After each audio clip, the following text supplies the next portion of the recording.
नमस्कार. जीवनमूल्य या कार्यक्रमात मी ज्ञानेश्वर बर्वे पुन्हा एकदा आपणा सर्वांचं सहर्ष स्वागत करतोय. एक हरी आत्मा जीव शिव सम वाया तो दुर्गम न घाली मन. आणि घनदाट हा शब्द खूप सुंदर प्रकारे मागच्या एपिसोडमध्ये डॉक्टर सचिन परब यांनी सांगितला. तेच डॉक्टर सचिन परब आपल्याबरोबर पुन्हा आहेत. हरिपाठाचं विवरण चालू आहे, स्मरण चालू आहे, चिंतन चालू आहे आणि कीर्तन पण चालू आहे. तर हीच बोट घेऊन, हीच नाव घेऊन आपण पुढचा प्रवास करणार आहोत. तर आपण तुम्हा सर्वांच्यातर्फे मी डॉक्टर सचिन परब यांचं स्वागत करतो. नमस्कार डॉक्टर.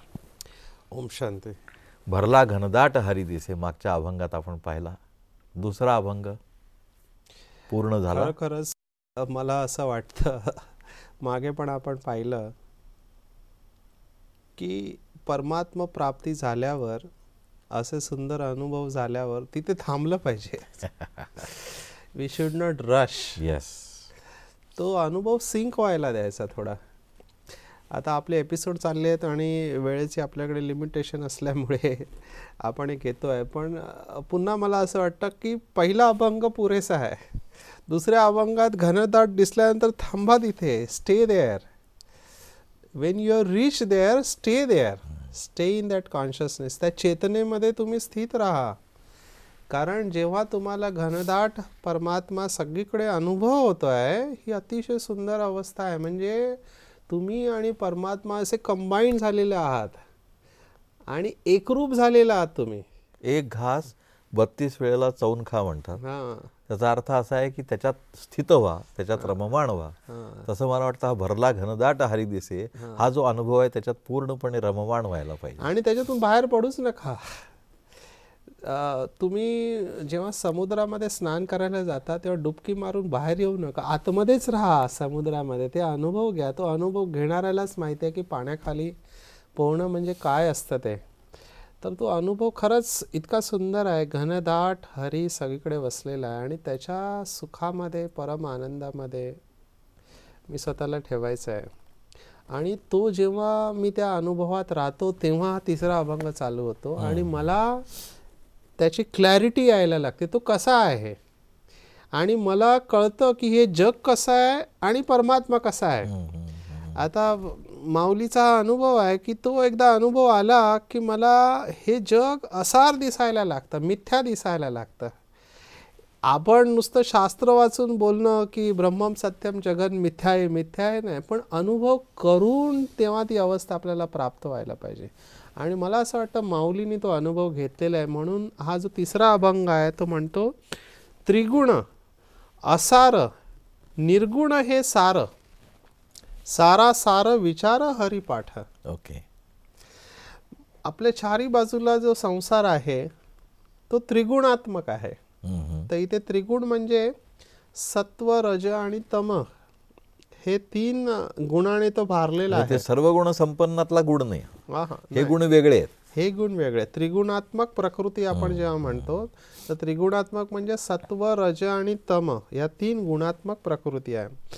त्यातल्या त्यात तमोगुण तर जास्त दिसायला लागलेला आहे आणि ह्याच्यामध्ये असार आहे प्रकृती ही, आणि ह्याच्यामध्ये काही सार नाही आहे. आणि सार जर आहे तो म्हणजे निर्गुण परमात्मा. तर इथे भरपूर काही शब्द आले. सार म्हणजे जिस्ट, इसेन्स ज्याला आपण म्हणतो ना, सगळ्याचं सार. म्हणजे माझ्यासमोर 2 गोष्टी आहेत. प्रकृती आहे आणि प्रकृतीपासून बनलेले पुरुष आहेत, म्हणजे जे शरीर आहेत ते आहे, आणि एक परमात्मा आहे. तर मला काय दिसतंय, जेव्हा मला सगळीकडे घनदाट हरीचा जेव्हा अनुभव होतो तेव्हा मला ही प्रकृती आणि याच्यामधली जी लोक आहेत असार वाटायला लागतात. म्हणजे वैराग्य आणावं लागत नाही, वैराग्य नॅचरली येतं. इंटरेस्ट निघून जातो. याचा अर्थ तुम्ही संसार सोडता असं नाही. कारण लोक घाबरतात जेव्हा मी असं म्हणतो ना, नको बाबा ह्यांच्याकडे गेलं तर सगळं सोडावं लागेल आपल्याला. घाबरण्याची आवश्यकता नाही. लिप्त आणि अलिप्त. येस. भगवद्गीतेतला शब्द मला तर खूप आवडतो, पद्मपत्र इवांबसी. पद्मपत्राची तुलना केलेली आहे. जसं पद्मपत्र चिखलामध्ये राहून न्यारं असतं, डिटॅच असतं, चिखलाचा इफेक्ट नाही एक त्याच्यावर, तसं संसार चिखलासारखा आहे काही जणांना तर चिखल पण आवडतो, यू कॉन्ट हेल्प इट, पण हे राहणार आहे, यू कॉन्ट हेल्प इट. पण त्याच्यामध्ये राहून सुद्धा तुम्ही अलिप्त कमळासारखं जीवन जगू शकता. आणि विचार करा, तुम्ही हे कमळच परमेश्वराला अर्पण केलं जातं. म्हणून देवता जे आहेत, देवतांना पवित्र म्हटलेलं आहे. हालाकी काही देवतांची तुलना अतिशय निगेटिव्ह वर्णन जे आहे मला अजिबात पटत नाही. कारण जी देवता ज्यांना आपण 16 कला संपूर्ण निर्विकारी म्हणतो, ते असं कार्य कसं करू शकतील? तर त्यामुळे कुठेतरी कोणीतरी गडबड केलेली आहे असं मला वाटतं. देवता पवित्र आहेत ह्याचं लक्षण की शास्त्रांमध्ये जे वर्णन आहे त्यांच्या प्रत्येक अंगाचं तुलना कमलाशी केलेली आहे, कमळाशी केलेली आहे. कमल नयन, कमलमुख, हस्तकमल, पद्मकमल. जर प्रत्येक इंद्रिय कमळासारखं असेल तर मग ते विकारी कसे असू शकेल? They have to be pure. आणि त्या प्रकारे आपण ह्याच्यामध्ये पवित्रतेचा अनुभव करू शकतो. आणि जेव्हा माझी अशी अवस्था येते, जीवशिवा समान अवस्था येते किंवा घनदाट हरी मला दिसतो, तेव्हा ॲटोमॅटिकली हा त्रिगुणात्मक संसार मला असार दिसायला लागतो. Very good. आणि त्यावेळेला मला बुद्धी काढावी लागत नाही, बुद्धी आपोआप निघते त्याच्यामध्ये. फणसाच्या गऱ्यातनं आठळी जशी दाबल्यावर बाहेर येते, आठळीला काही नसतं. आणि आंब्याची कोय जी आहे ती बाहेर काढल्यावर आंब्याच्या रसाने लडबडलेली असते, पण आंबा गोड असतो, आठळीला काही नसतं. तशीच अवस्था मला वाटतं होते ती. तर ही अवस्था नॅचरली येते. त्यामुळे जे लोक घाबरतात, बापरे आमची बायका मुलं आहे, जॉब आहे, आम्ही सगळं सोडून देणार, घाबरू नका. तुमचं काही अकल्याण मनाने सोडायचं. मनाने सोडायचं आहे. तुम्ही तिथेच आहात. उलट तुमच्याद्वारे हजारो लोकांचं कल्याण होणार त्या अवस्थेमध्ये. ठीक आहे ना. जसं माऊलीने ज्ञानेश्वरी लिहिली, हरिपाठ लिहिला, किती लोक त्याच्यावर आधाराने सपोर्टने कल्याण केलं, कल्याण झालं ना त्यांचं. नुकसान कोणाचं झालं? तर उलटा तुमची जर अशी अवस्था आहे, तुम्ही भाग्यवान समजायला पाहिजे. मला तर फार विचित्र वाटतं की आपण एकीकडे, आता ही पुन्हा टीका नाही, एकीकडे माऊली आणि संत तुकाराम यांना आपण महान मानतो, त्यांची पूजा करतो, मंदिर वगैरे बांधतो, आणि दुसरीकडे अशा स्वभावाची व्यक्ती आपल्या घरात जन्माला आली तर हे काय चाललं आहे, वेड लावलं आहे, सोडून दे हे सगळं. त्यात आईवडिलांचं किंवा घरातल्या मोठ्यांचं चूक नसेल कदाचित. कारण काही वेळा लोक भावनेमध्ये येतात पण, आणि मग त्यांना रिअलाइज होतं की हा मार्ग माझ्यासाठी नाही आहे. त्यामुळे out of love for their child, पण अशा वेळेला त्यांना तुम्ही सपोर्ट देऊन सांगितलं पाहिजे, जीवनाचं महत्त्व सांगितलं पाहिजे.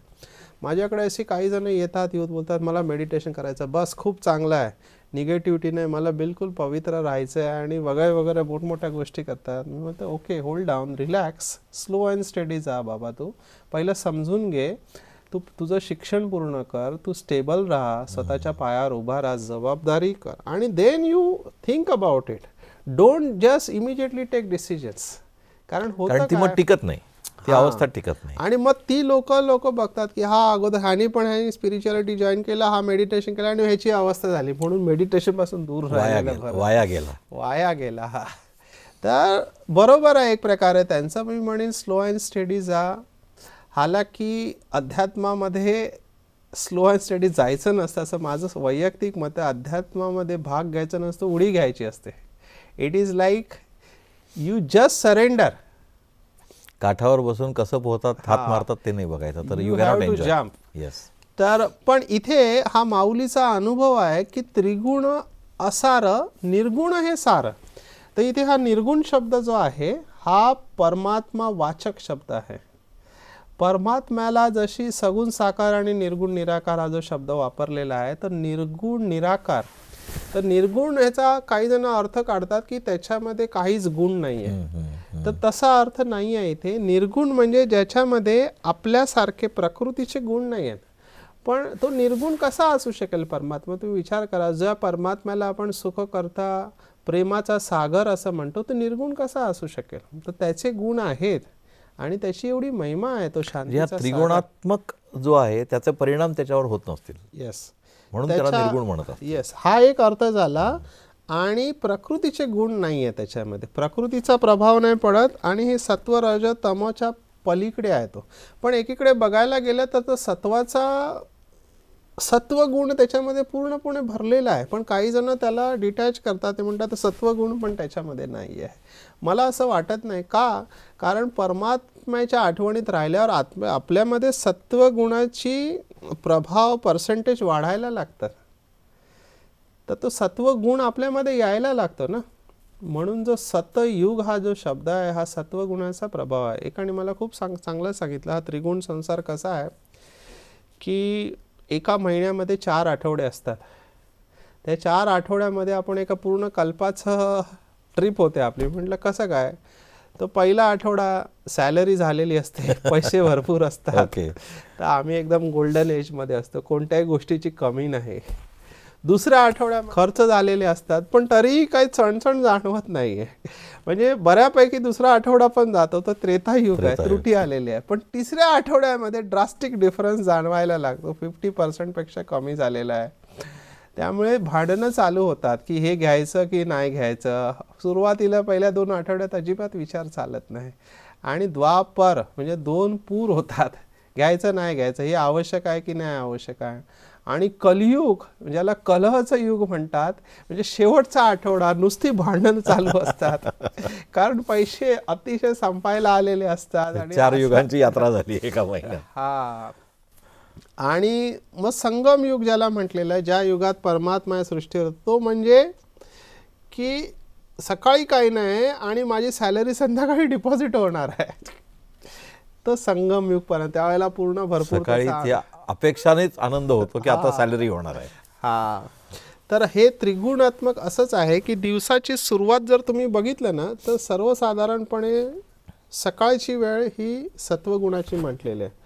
दुपार दिवसभरामध्ये आपण वेगळ्या उलाढाली करत असतो, ऑफिसमध्ये जायचं, बँकमध्ये जायचं, ह्याला भेटायचं, त्याला रजोगुण प्रधान असतो, आणि दिवसभर त्या इच्छांच्या मागे लागून त्या इच्छा पूर्ण करण्यामध्ये आपला वेळ जातो. आणि शेवटी रात्र जेव्हा होते, संध्याकाळ, आपण एवढं दमलेलो असतं, बस तेव्हा झोपायचं आहे आपल्याला, आणखीन काही नको, रिटायर व्हायचं आहे. तर हा दिवस पण त्रिगुणात्मक आहे. परत आपण बघितलं की अवस्था पण आपली त्रिगुणामध्ये जाते. पण जसं आपण म्हणतो की animals they have season and reason, पण मनुष्य सध्या अतिशय विचित्र अवस्थेमध्ये, त्याला सीझन आणि रिझन लागत नाही. Without season and reason he is doing. म्हणजे तुम्ही कल्पना करू शकत नाही, सकाळच्या वेळेला पण तो निगेटिव्ह कामं करू शकतो, जेव्हा सकाळचा वेळ अतिशय प्रसन्न असतं. रामपारी म्हणतो, राम प्रहरी काहीतरी चांगलं बोलत राहा, एखादं वाईट गोष्ट केली तर म्हणतो अरे राम प्रहरी काहीतरी काही बोलतोस. हां, आणि राम सिमर प्रभात मोरे म्हणून, प्रभाते मणी राम चिंतित जावा, मनाच्या श्लोकामध्ये आपण पाहिलं, तर सकाळी व्हायचे. पण सध्या अशी अवस्था आहे की पहाटेच्या वेळेला इवन मंदिरामध्ये पण असं दुष्कृत्य होऊ शकतं. यू नेवर नो, कारण वेळच अशी आलेली आहे, कलियुगाचा समय. तर हा जो त्रिगुणात्मक संसार आहे, हा त्रिगुणात्मक म्हणजे बदलत राहणारा जो संसार आहे, परिवर्तनशील संसार आहे. त्रिगुण मला वाटतं हा अनित्य आहे म्हणून त्याला त्रिगुण म्हणत असतील, की पहिला सत्वगुण आहे पण तो सत्वगुण टिकत नाही आणि तो रजो आणि तमोमध्ये जातो. आणि निर्गुण म्हणजे काय आहे, तो रजो आणि तमो नाहीच आहे, फक्त सत्वगुण आहे, म्हणून कदाचित त्याला निर्गुण म्हणत असतात. आपण हे अर्थ काढू शकतो, पण मुख्य मला सांगण्याचा उद्देश असा आहे की सार नाही आहे. किंवा जो भगवद्गीतेचा जो श्लोक मला आठवत आहे, दुःखालयम अशाश्वतम, म्हणजे हा संसार दुःखमूलक आहे, याच्या रूटमध्ये दुःख आहे सध्याच्या दुनियेमध्ये. त्यामुळे तुम्ही कितीही काही करा, शेवटी तुम्हाला दुःखाचा अनुभव येणार आहे. आणि हा अनुभव तेव्हा येतो जेव्हा आपल्याला ते सर्वोच्च सुख अनुभवायला येतं. ते अनुभवात यायला, पुन्हा मी सांगतो, ही बोलायची गोष्ट नाही आहे, ज्यांनी अनुभव केला त्यालाच माहिती. माऊलीने अनुभव केलाय भरपूर. माऊलीच म्हणते, संसार दुःखमुळं चोहीकडे इंगळ, विश्रांती नाही कोठे रात्रंदिवस तळ. Yes, exactly.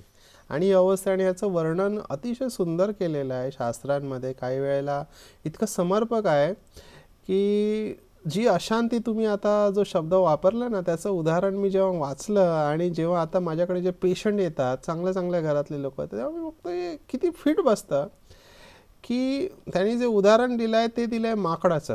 ठीक आहे ना.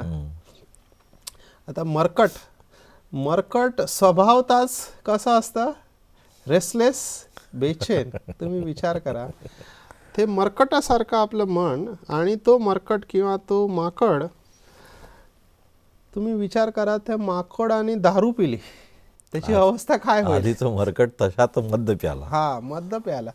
आता दारू पिल्यानंतर त्या माकडाची काय अवस्था झाली असेल तुम्ही विचार करा. अगोदरच मरकट, मग दारू प्याला. इथे पण थांबले नाहीत हे.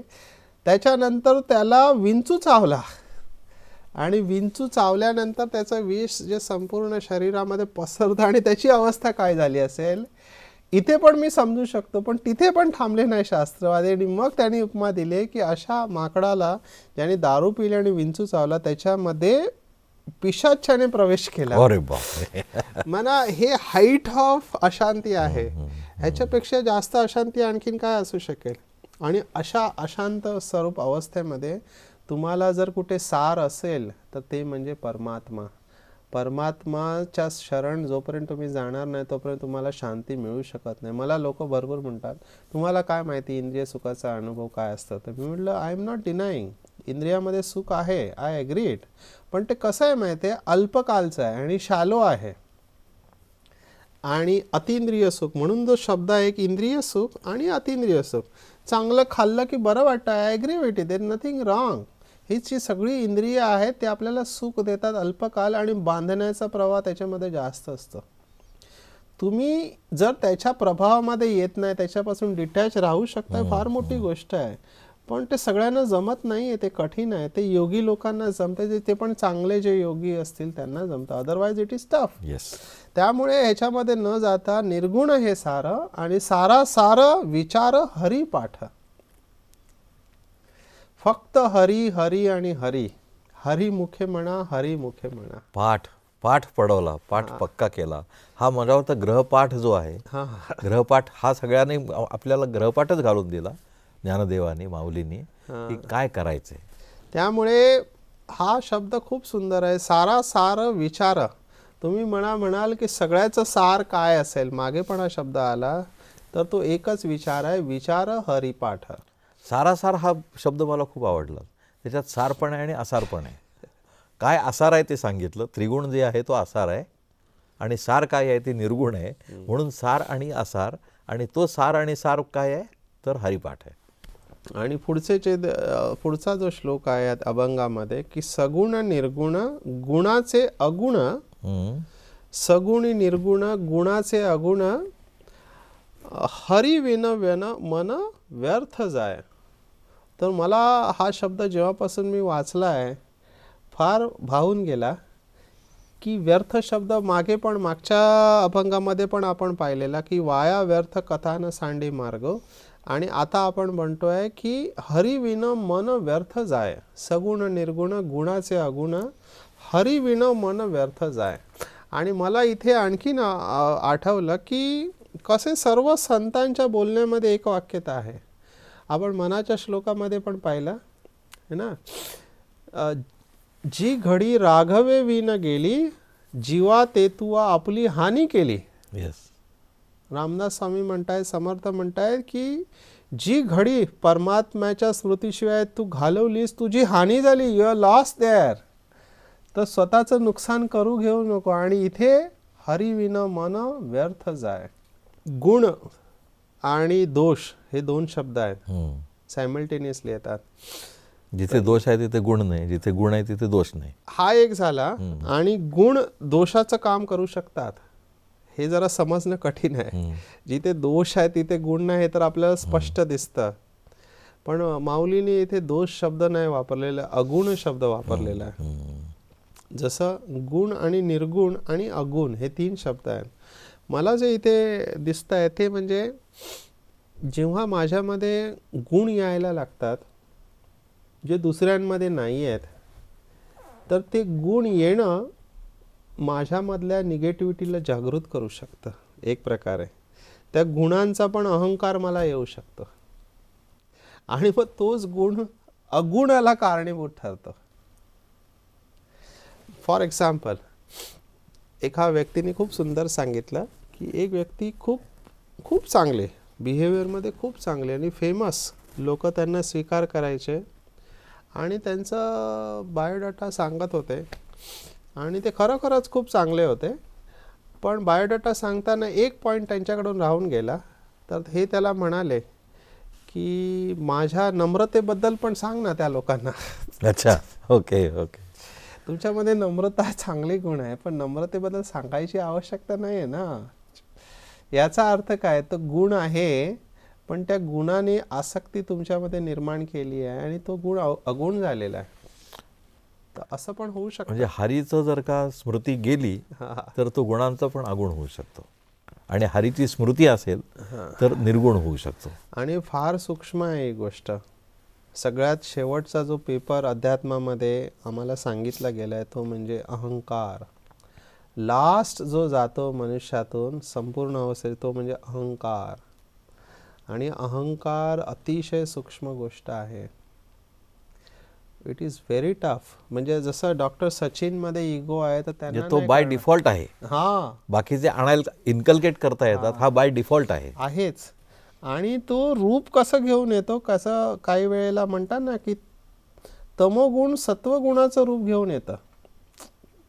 फॉर एक्झाम्पल की आपल्याकडे जी म्हण आहे की असेल माझा हरी तर देईल खाटल्या हरी. तुमच्यामध्ये आळस हा गुण आहे, पण तुम्ही म्हणणार नाही मी आता बिलकुल संतुष्ट आहे. तुम्ही मुखवटा कसला धारण केलाय, संतुष्टतेचा आहे. काय बॉटमला दुर्गुण आहे तो गुण म्हणून घेतला गेला, गुण म्हणून दाखवतोय मी, घेतला नाही गेलाय. इट इज द प्रोजेक्शन आणि it is very subtle Maya. He subtle सूक्ष्म विकार आहे आणि कळत पण नाही. आणि कसं होतं की जसा तुम्ही अध्यात्म मार्गामध्ये पुढे पुढे होत जाता, तुम्ही खरोखर जर भरपूर होत जाता, जसं एखादा वृक्ष आहे ते जर फळांनी भरपूर होत गेलं असेल तर ते झुकलं पाहिजे ना. आणि जर तुम्ही म्हणतात मी सगळ्यात सिनियर आहे पण मला कोणी रिस्पेक्ट देत नाही, याचा अर्थ कुठेतरी प्रॉब्लेम आहे ना. तो गुण आहे तो अगुणाचं रूप तर धारण करत नाही. खूप सुंदर. याच्या पुढच्या एपिसोडमध्ये अजून याच्यात आपण डेप्थमध्ये चर्चा करू. आज आपण खूप सुंदर याच्यावर चर्चा केली, त्याबद्दल हार्दिक धन्यवाद. नमस्कार. तर गुणांचे अगुण, गुण म्हणजे काय, निर्गुण म्हणजे काय, सगुण म्हणजे काय आणि त्रिगुण म्हणजे काय, या सर्वावर खूप सुंदर उद्बोधक चर्चा डॉक्टर सचिन परब यांच्याबरोबर आपण केली. आपल्या प्रतिक्रिया आपण आमच्या संकेतस्थळाला भेट देऊन कळवतच आहात, तशाच कळवत राहा. संकेतस्थळ आहे आमचं, माहितीच आहे तुम्हाला, www.bkmarathi.com. तेव्हा पुन्हा एकदा भेटूया पुढच्या एपिसोडमध्ये. तोपर्यंत नमस्कार. ईश्वर निर्मित या सुंदर जगात जगण्याचे कसब ज्याला गवसले तो खरा भाग्यवान. या जगात त्यापेक्षा आणखीन श्रेष्ठ प्राप्ती नसावी आणि ही प्राप्ती आपणाला व्हावी हेच आमचे ध्येय. अत्याधुनिक जगाच्या उंबरठ्यावर श्रेष्ठ संस्कृतीच्या भक्कम पायाची गरज आहे. विश्वास हा भारतीय संस्कृतीचा पाया आहे. चमत्कार मंत्रतंत्र अशा मोजमापात ईश्वराला न तोलता त्याची खरी ओळख असणे आवश्यक आहे. जगण्याची कला म्हणजे काय, स्वतःची खरी ओळख काय, हे जाणून घेण्यासाठी संपर्क करा आमच्या स्थानीय ब्रह्मकुमारी विद्यालयाशी किंवा संपर्क करा या नंबरवर 9422859497. आमचा पत्ता आहे ब्रह्माकुमारी विद्यालय, भानापेठ वाड, कस्तुरबा रोड, चंद्रपूर 442402. आणि आमचा ईमेल bkmarathi@gmail.com किंवा भेट द्या www.bkmarathi.com या संकेतस्थळावर. जीवनमूल्य व्याख्यान आणि मेडिटेशन गीतांची DVD MP3 उपलब्ध आहे. आमचे मुख्यालय आहे माउंट आबू, राजस्थान.